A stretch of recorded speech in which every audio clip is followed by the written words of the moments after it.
Officials will evaluate the tyre rule because they only get given 2 sets of wet. They will evaluate that after this race because this track is just shredding the tyres. Talking with both Mark Skaife and Paul Radicic, they said they had barely nothing left at the end of that race, and that's quite treacherous in these conditions. Skaife said that he wasn't just playing a points game, he was having a good hard go at Murphy. So we'll see how they square off in this one. Race 2 of 3, round 9 of the Shell Championship Series. Away we go, and Skaife. It's a little bit like Skaife was running a bit then at the start, but I don't know. We'll have to let the judges judge that. Look at the inside Crompton. They're squeezing each other nice and tight through that tight left-hander. Tander got away to a good one also. Cameron McLean there is being overtaken. They all slip and slide through very difficult and challenging conditions, and Radicic has got damage. Oh, look at the mist down the back there. But Paul Radicic has collided with someone, done some damage to the front of his car, so his day's going from bad to worse. But Crompton won that little scrap with Bargwanna. He comes up to 3rd position. The field sort themselves out through the hairpin. One spun back there. Looks like Tony Longhurst in the Castrol Falcon. So a relatively clean start. Hopefully the field can pick their way past, but it's Mark Skaife who's got the jump on Greg Murphy this time around as they come down the back straight, pouring through the spray, braking hard at the end of the back straight as they swing back onto toward the pits. Look at the water, standing water there on the inside. There's visibility for Murphy. It's a bit of nightmare until everybody gets round on the first lap and sort of disperses some of the water. So you see Murphy trying to sort of get out of the way so he can just to the side of Skaife and get a bit of a look to see where he's going, basically. Well, we'll see how we go this time round because Murphy, each time when Skaife was a lot closer to him in the first race, was getting out of the hairpin, was getting the power down a lot more effectively than Skaife, and Mark acknowledged that after the first race. So we'll see how Greg goes, whether he gets a clear run on Mark Skaife. It is a lot more difficult conditions here. The rain, there is Radicic's car, so it is not his day after picking up his first pole position. It's going from bad to worse. Well, the good thing is if it's cold conditions, it might save it from overheating. This is Longhurst, yeah. Oh, yeah, she's locked all up on the way in there and didn't see the beginning of it, but he was lucky not to take Stephen Richards out there, wasn't he? Larry Perkins almost came in contact with him as well. That reminds me of the Wayne Gardner incident there of a couple of years ago. Oh, look at Murph. Murphy's definitely on the pedal there. Oh, yeah. A little bit of, you see the front aquaplane in there on Skaife's car. Well, nothing changed further back either. Crompton still hanging on to 3rd from Bargwanna. Yeah, conditions much wetter this time around. They're running in the 48-second bracket. Oh, Paul Radicic, she's decided to park it. Yeah, I was saying it's a shame because it looks like he might have run out of brakes down there. You're right. Something he obviously would have just nipped over there to park her up. But just saying that with that possible radiator damage, the conditions are so cold here, he might have been able to continue. But it looks like his brakes aren't working either. So from the highest of highs to the lowest of lows, Paul Radicic, our pole position man, is just having an absolute shocker. Here come the race leaders to put a lap on him. Mark Skaife and Greg Murphy through the spray, 2.7 seconds. The gap over Neil Crompton in 3rd position. Jason Bargwanna hounding the FTR Ford hard. Here's your race leader. We ride now with Mark Skaife in the number 2 Mobile Holden Racing Team Commodore. As he... Oh, he's gone! Skaife has lost it. Or did he hang on to it? Oh, he has. I think he's hung on to it. But Murphy is through. Past, but did you see Mark's eyes? Whoa, that was, we didn't see that one from outside, but looking by the state of Mark's face, it was a pretty good one. Doesn't that put a chill up your back when you see that happen? Goodness me. He managed to catch it, though, but it was enough of a mistake for Murphy to take advantage. Not sure if there was any contact between those two cars. It didn't look like it. It looked like a bit of a lose from Mark. Looking by the look on his face, I don't know. We'll have to see if we get a replay or something, but he definitely a bit worried. Heart stopper. Absolutely. Now, look at this visibility. That's the worst thing about it. Right, let's have a look here. No, it was all on his own. This is where he lost the... Yeah, basically, on the inside there, and she aquaplaned. If you remember before, I said, oh, look at aquaplane. And... that really nasty moment, because basically you're a passenger then, and he luckily enough he regained it all and got some grip and managed to get through the corner. That's a nasty job. The wins Kmart Commodore of Greg Murphy. Will he make it 2 from 2? He's got a handy buffer over Skaife at the moment to the tune of 1.2 seconds. And very difficult conditions here at Symmons Plains. That was a good save. Yeah, it was a really good save, because 9 catch at 10, you're looking, he would have been looking at Murph in his mirror or something, and you just got one eye on the mirror, one eye on the corner, and then you run through a puddle right on the inside of the corner. It's frightening. Here comes Tander up alongside his teammate Jason Bargwanna. And Tander suffering a terrible flu this weekend. He doesn't sound too well when you talk to him. Terrible. Yeah, it's really ill. Well, he's made a good go of it because he's come from 8th to 5th in this race. Crompton is hanging there in 3rd. This is 3rd, 4th and 5th on screen. The Port Tickford Racing AU of Crompton, then Bargwanna, then the older VS, the very successful in 1999 Garth Tander, who has had 4 podium finishes. Crompton finished 3rd in the first one and maintains that position here now. Incidentally, I was talking to Russell Ingle. He said in 20 years of racing, he's never driven in such a boring race as the first one. He said because basically now they've come up with all kinds of rules and regulations about when you should pass and when you shouldn't pass, and the fact that you mustn't do this and you mustn't do that. And he said, really, you know, it's, as far as he's concerned, it's ruining the races because everybody was scared to get anywhere near anyone in case they got penalised. So that's quite a big thing for Russell to say. So that in 20 years he's never driven in such a boring race. Fastest man on the circuit at the moment is car 6, Neil Crompton, a 59.14 on the previous lap. So he's really flying in the FTR Falcon. 1.6 seconds the gap between Greg Murphy and Mark Skaife. A further 1.6 seconds between Skaife and this man Crompton. Well, this really is winding back the clock to 1997, isn't it? When it was treacherous conditions as it is right now. Garth Tander currently on screen. He's been a big mover, but not quite as big as John Bowe, who has come from 16th to 11th in race 2. So whatever the problems were in the opening race, Bowe seems to have sorted that out and he's making his way up. Likewise, Stephen Richards, who has entered the top 10 in 10th position. Bargs is looking like he's really going to have a go at Crompton in a minute. Positions between the leaders remain static. 1.6 seconds the gap between Murphy and Skaife, and then another 1.6 back to Skaife and Crompton.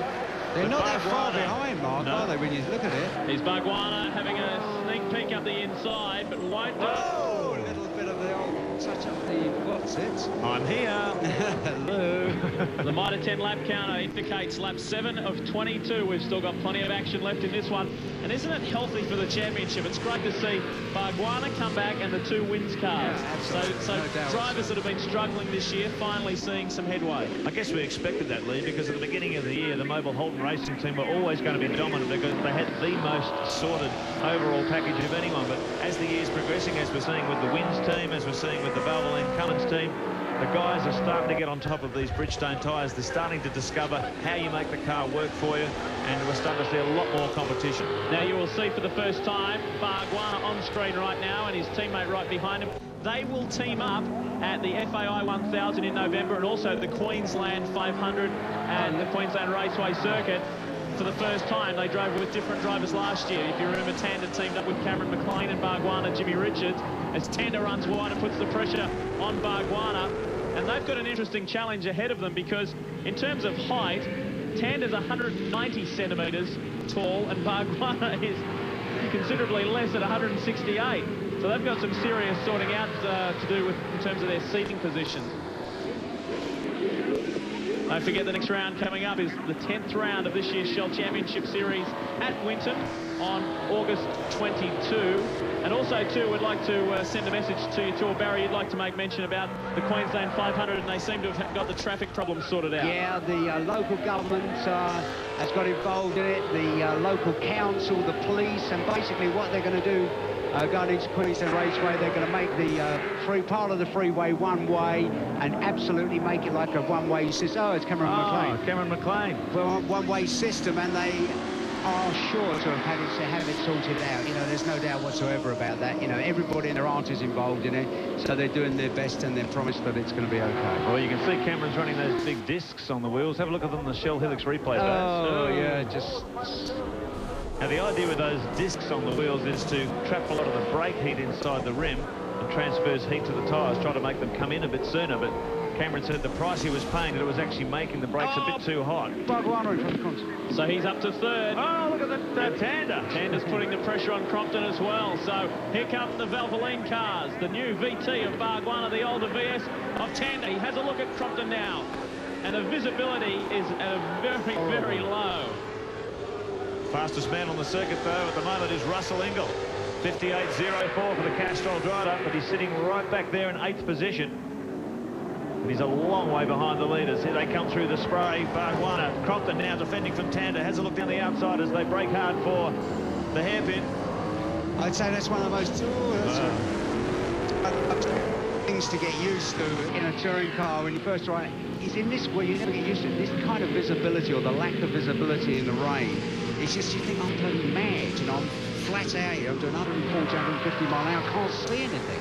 Or you're hoping to see the guy's brake lights in front of you. It's just looks incredibly dangerous, doesn't it? It is. Yeah. Really, when you think of, oh dear, here we go, Parsons. David Truckee Parsons, car 98.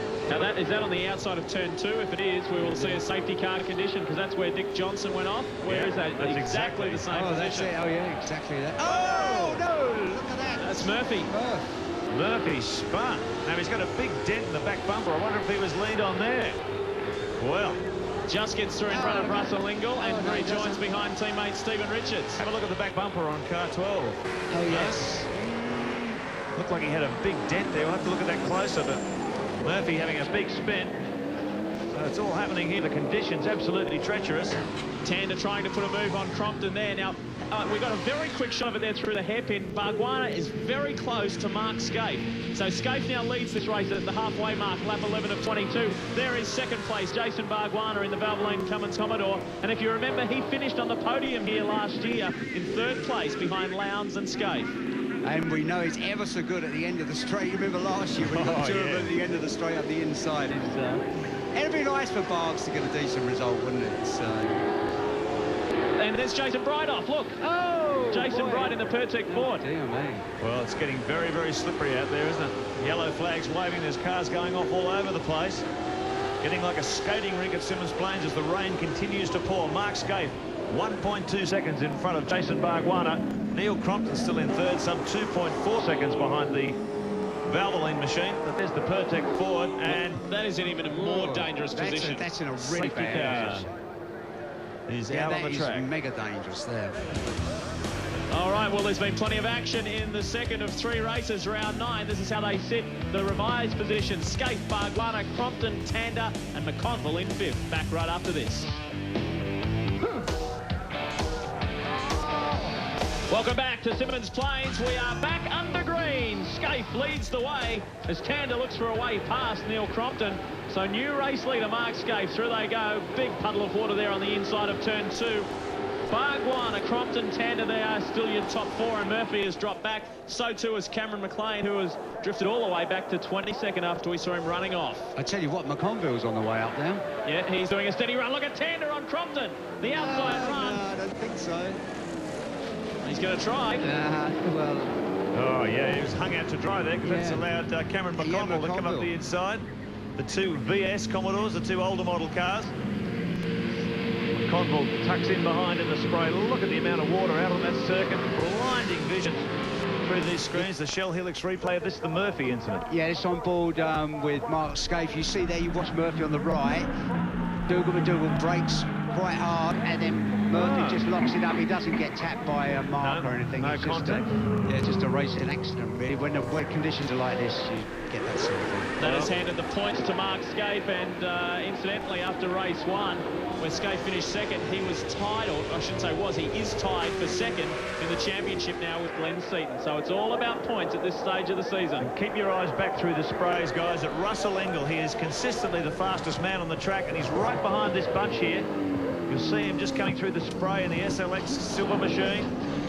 A great shot from the hairpin. There's Ingall. He's just going to join the back of this train, so he's right in this lead battle. Skaife, Bargwanna, Crompton, Tander, McConville, Ingall, and Seaton just sitting back there in the spray. Gee, he's sneaky, isn't he? No, if you take your eyes off him, he just keeps moving up the order. Let's watch him fly through here. There's Seaton, and there is Stephen Richards. And that is an outstanding effort. Stephen started the day in 16th position and is now well positioned in 8th, 2 ahead of Greg Murphy in 10th. And Bow has penetrated the top 10. He sits in 9th. There he is. Just a quick shot. And this battle continues between Garth Tander and Neil Crompton. Ford v Holden. Ford Tickford Racing AU of Crompton, and Tander, who has been the real surprise this year after being tagged a hothead and a little dangerous last year. Very much a settled driver and consolidated things this year, as we said earlier, for 4 podium finishes for the 22-year-old. And Neil Crompton having one of his best drives in season 99. In actual fact, it's been getting better and better, hasn't it, for him? Well, he has. He's had a terrible start to the season. I mean, you remember how fast he was last year when he did a few drives for Glen Seaton Racing. He's had a terrible start with the new FTR operation, but things finally starting to come together for him. He's been very quick throughout the weekend here. 4th fastest in qualifying as we look at the Bridgestone driver profile for Jason Bargwanna, 27 years of age, originally from Como in New South Wales, now bases himself down in Victoria. Works for Gary Rogers, his car dealer, in fact. Works in the spare parts division. So during the week, he's toiling away at the car dealership. On the weekends, he's out racing 600 horsepower V8 Supercars, and he's very good at it too. 2nd position at the moment, 1.6 seconds behind Mark Skaife. I tell you what, the rain's coming down harder now. Yeah, it's not giving him any relief at all. There is Cameron McConville at the back of this pack. Behind there is Russell Ingall. Then Glen Seaton in the 2nd of the FTR AUs. Look at the amount of mud on the side of the track there, making it even more difficult. That's where a little bit of diesel was spilt earlier in the weekend, so that would be the most treacherous corner on the circuit. This is Jason up Bright. behind, yeah. Whoa. They just rushed in then up behind DJ, and DJ may have stopped a little bit earlier or something, and Jason just locked the whole thing up. What a tough weekend for him. Yeah, it really has, hasn't it? It's been a tough couple of weeks for him, really. Russell Ingall in the Castrol Commodore. We go on board with the Enforcer. Eyes are on. It's pretty hard to see out of these cars in these conditions. There, you're looking. Yeah, that's what he's seeing. It's not actually as bad as that, because if you look on the right-hand side, Russell's got the wiper in front of him, but what we're looking through is the screen with no wiper. But it's still pretty bad when you're following somebody and you're trying to look at, you know, a way to get past and look at it. It's really not nice. Larry Perkins and John Faulkner. This is 11th and 12th. Faulkner with a little damage on the front of his VT Commodore. And Paul Romano in behind him in 13th position. Larkham 14th. And Paul Wheel in the K&J Radiators car. A great effort up to 15th. Well, the 2 fastest men in this top 10 are Mark Skaife, our race leader, and Glen Seaton is sitting back there in 7th. Skaife has done a 59.05, Seaton a 59.09, so he's really getting a move on.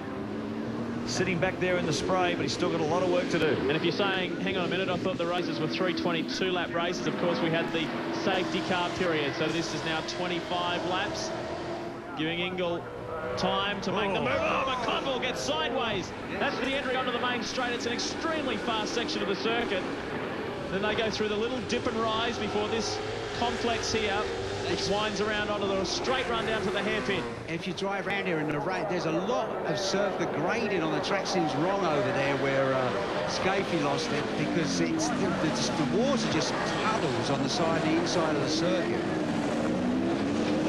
25-year-old Cameron McConville from Melbourne, former Australian Formula Ford champ and GTP champ in 1996. This is his first drive in a V8 Supercar for the Mobile Holden Racing team. We've seen him drive for Faulkner the last 3 rounds, and we will see him stay with this team for the Enduros. He and Paul Morris are the contracted drivers for the 500 and the FAI 1000 in November. And he said, my role this weekend is to fly the flag for the team and to help out Craig Lowndes and Mark Skaife. 5 laps remaining for our race leader, Mark Skaife.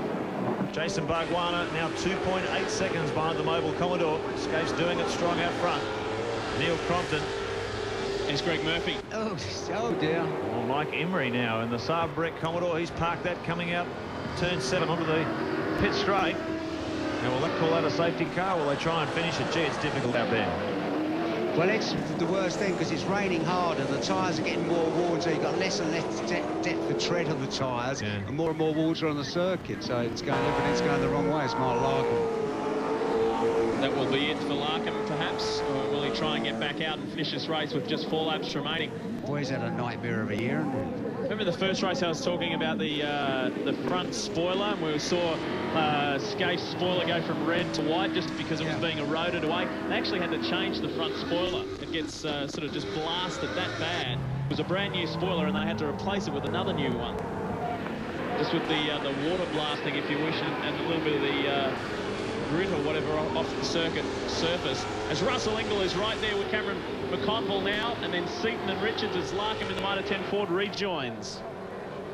4 laps remaining for Mark Skaife. 2.9 seconds the lead over Bargwanna. He's pumped it up by another 1/10 of a second. Crompton's dropped back a few car lengths now from Bargwanna. Tander all over the FTR Falcon. Cameron McConville defending hard from Russell Ingall. The 35-year-old charging hard, trying to keep his championship hopes alive. The SLX Commodore made great gains to get onto the back of this train, but he hasn't really moved up from there. The thing that we have to keep pointing out is that the series is far from over with the two double points races at the end of the year, the Queensland 500 and the FAI 1000. Sure, Lowndes has a big lead, but it is far from over. Well, there's more than 1,000 points on the table coming into this round. That means there's still more than 30 drivers with a mathematical chance of winning the championship. It's going to go right down to Bathurst, no doubt about it. This is your race leader, Mark Skaife, and is currently second in the championship, tied for second with Glenn Seaton, but after this race that'll be a little different. Skaife will move firmly into second position. Bargwanna, what a run by him, and Crompton has held off a very determined challenge from Garth Tander, and it is so tricky here. If you make the slightest mistake, there is people queuing up to snatch your position on the track. McConville is still right there with Tander, and so too Ingle. I tell you what's going to be, they only get 2 sets of wets, and they're going to discuss whether they're going to give out any more sets after this, because if the tyres are warmed badly in this, and the next race is heavier rain than this, it's going to be dangerous if they don't give them new tyres, because, you know, the aquaplaning you see with Skaife and a couple of other guys, you know, and their tyres are worn now. There's a lot of surface water about, so I think you'll find they're going to have to bend the rules a bit. Greg Murphy, former race leader, is back into 10th as we have a look at a replay. This is the Emery incident. Oh, a little bit of a tap there. Well, that's a separate incident. Maybe he got out of the last one and he's done it again, I'm not sure.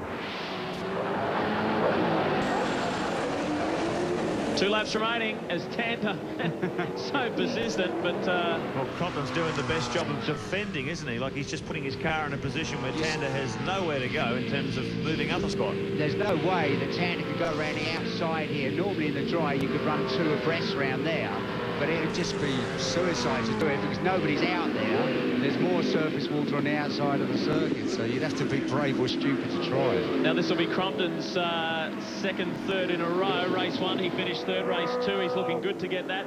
We may very well see Neil Crompton on the podium at the end of the day as they begin their final lap and the run home around the 2.41 kilometre Symmons Plains circuit. Skaife looking so strong with a 2.5 second lead over Jason Bargwanna.